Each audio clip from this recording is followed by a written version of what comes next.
Well, hi there everyone, and welcome back to Feed the Beast Monster, where we are in the middle of building this, a mining machine. And I'd never really noticed, but I'm actually quite well camouflaged up against a tesseract, aren't I? Awesome. If I ever need to hide, I will know what to do.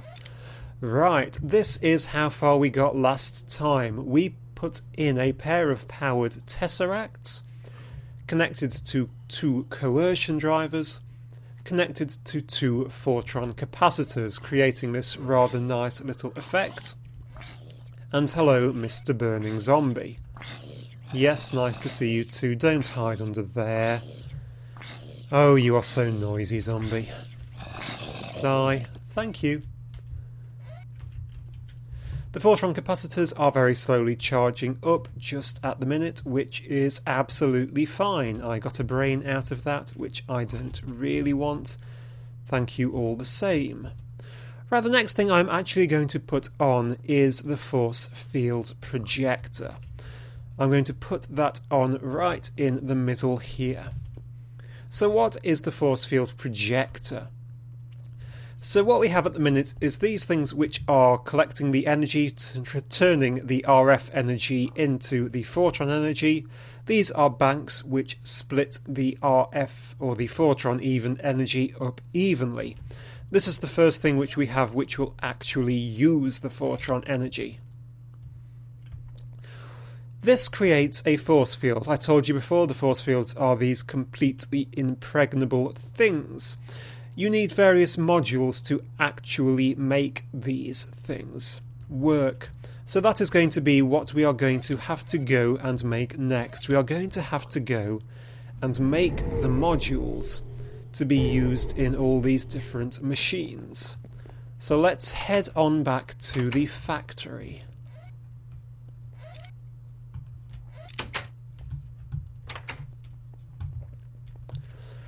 Right, do I still have? I do not still have that up. So, modular force field system.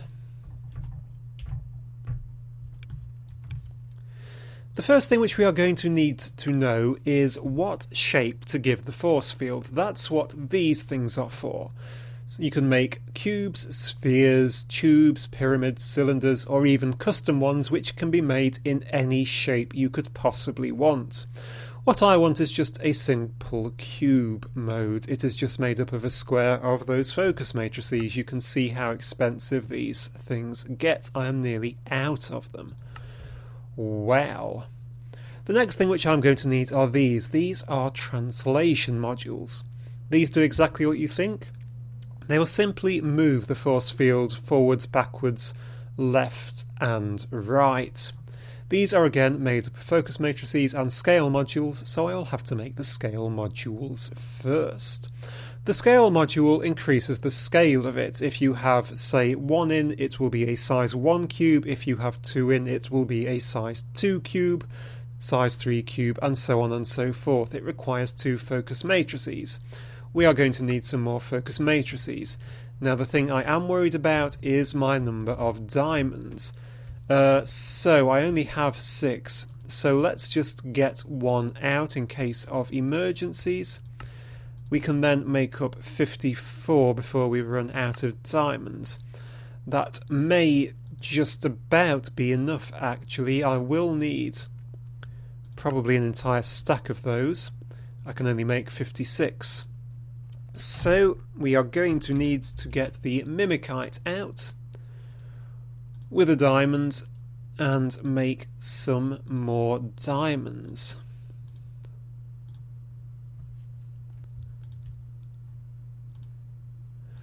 But not many more, are we? We're not going to get a lot of diamonds out of that.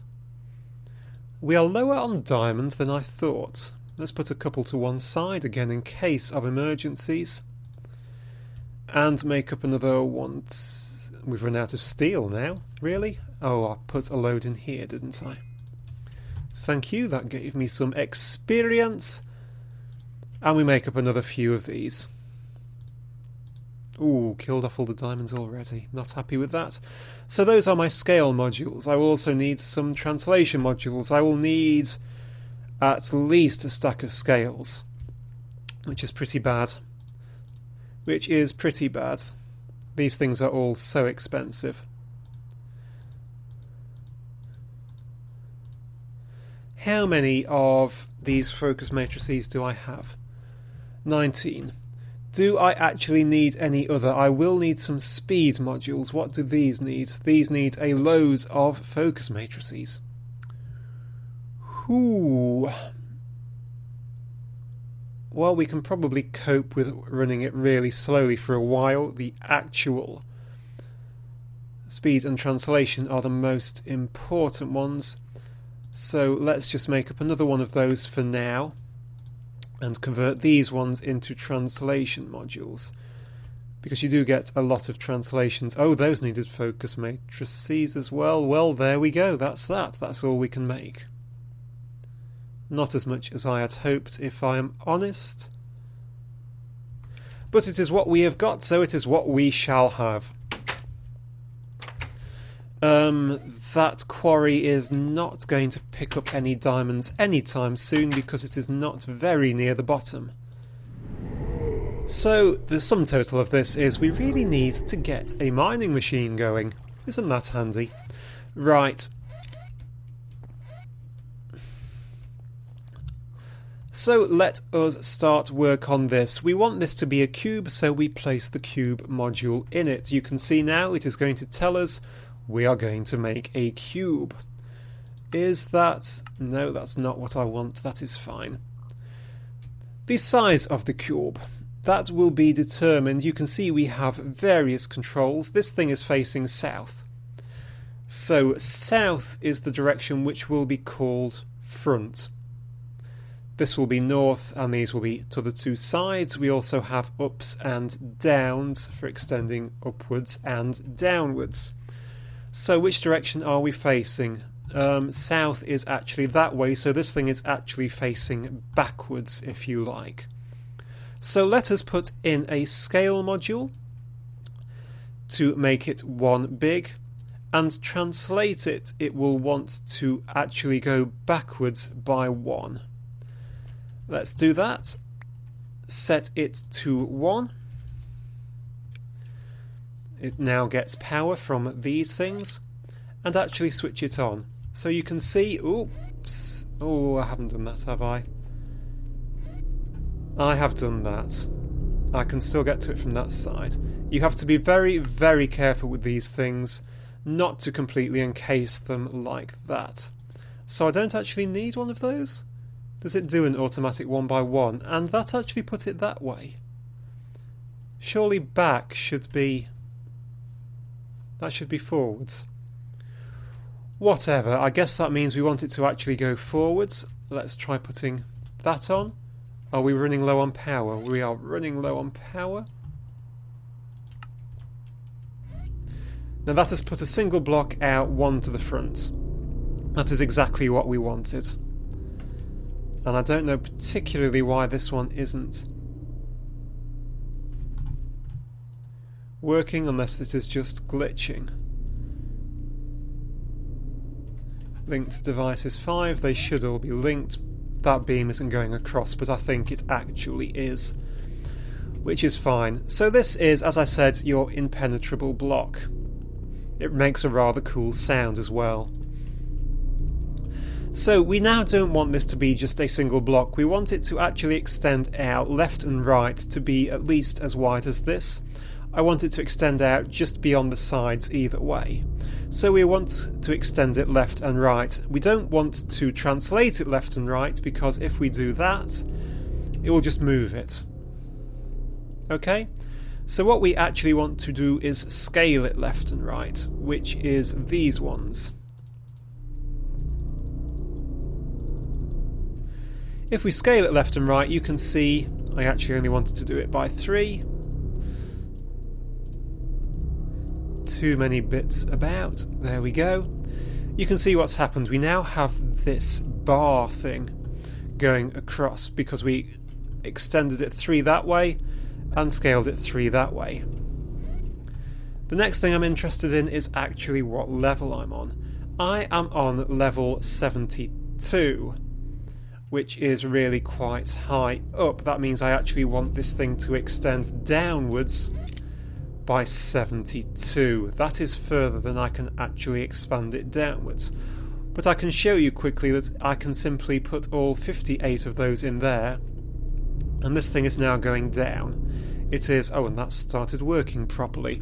It is actually going down 58 or whatever it is, 58 levels straight down. And it is running out of power because we need more speed modules, which is fine. I can just take those out. I don't particularly need them to be working at the minute. But that is essentially how this part of it, at least, is going to work. So let's hop back over into the overworld. Now that is how you would use one of these things traditionally and typically.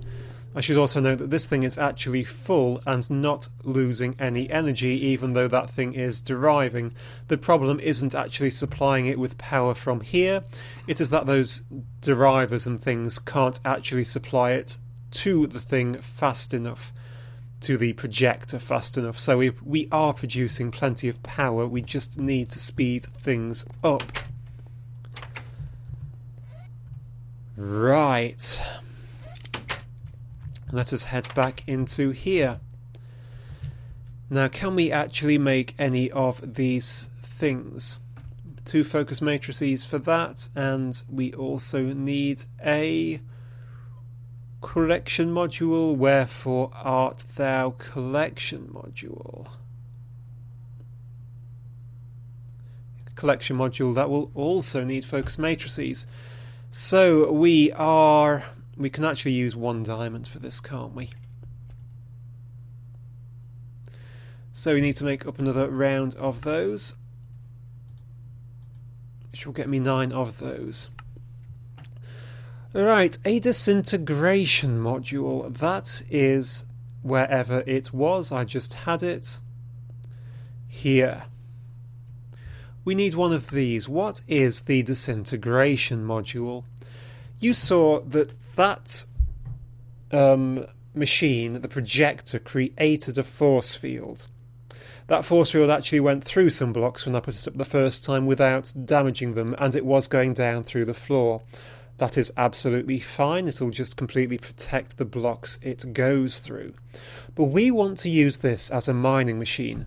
The disintegration module.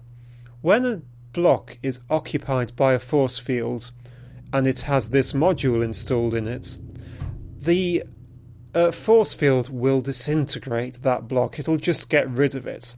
You can use this very quickly as a sort of filler, which will just very quickly obliterate everything in its path, which is pretty cool. You can see there are lots of cool modules, actually. Sponge modules to get rid of water, anti-friendly modules and anti-hostile modules which will kill mobs, anti-personal modules which will kill people.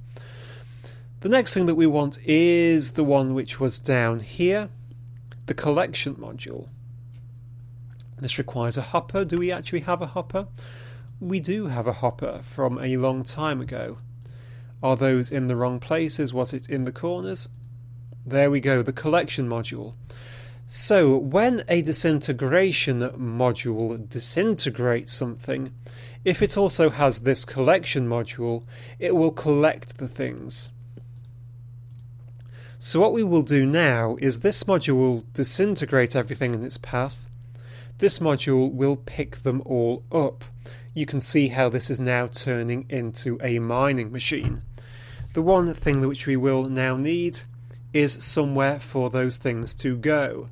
Now you may think that I could pipe them into a tesseract, and arguably I probably could, but ultimately I want this thing to automatically offload all its mining into my ME crafting terminal, and as you well know, under here I have my ender chest, which is my universal input. There is my ender pouch. So we want an ender chest. Do we have any ender chests? We do not. an ender chest from ender storage. We should probably be able to make one of those. We are lacking wool. Bits of white wool. Where are my shears? A pair of shears. Go and find a sheep to shear.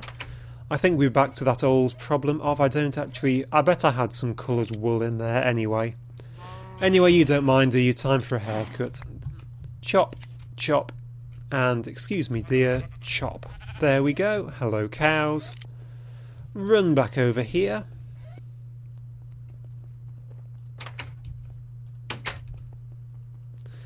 And I bet I need to get some bone meal. Hang on. I have to actually do it that way, don't I? Do I have any more wool? Please tell me I have some more wool. I do. There we go. 8 bits of white wool. Turns into an ender chest. So now let us go back and set all of this up.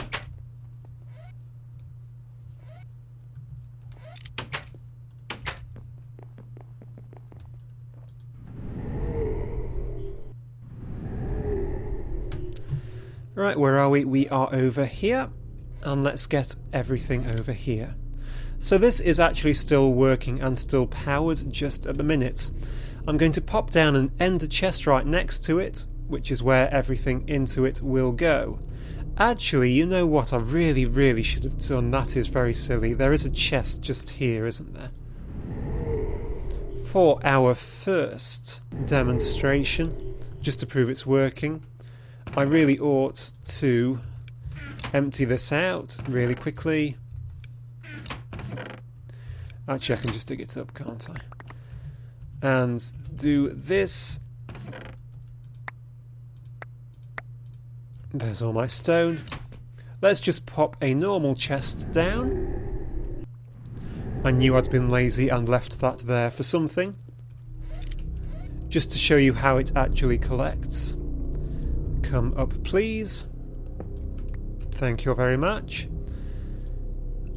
Put this down. Now the disintegration module will go in here. My disintegration module is there. And the collection module next to it.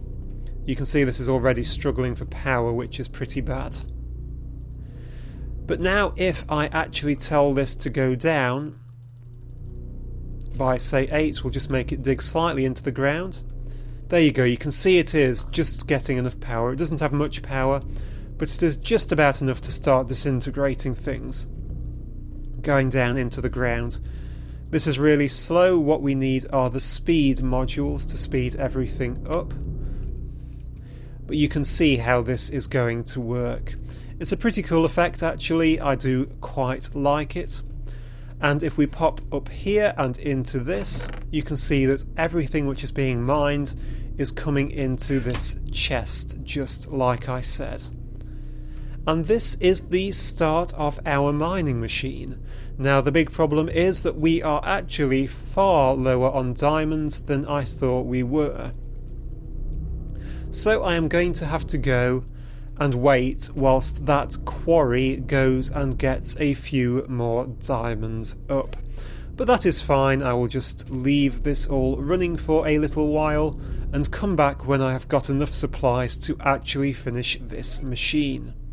So that will be it for this episode, guys. One more episode and I think this should hopefully be completed. So thank you very much for watching. Do like and subscribe if you did enjoy. That does mean a lot to me.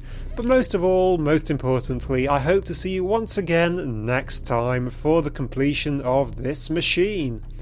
Thank you and goodbye.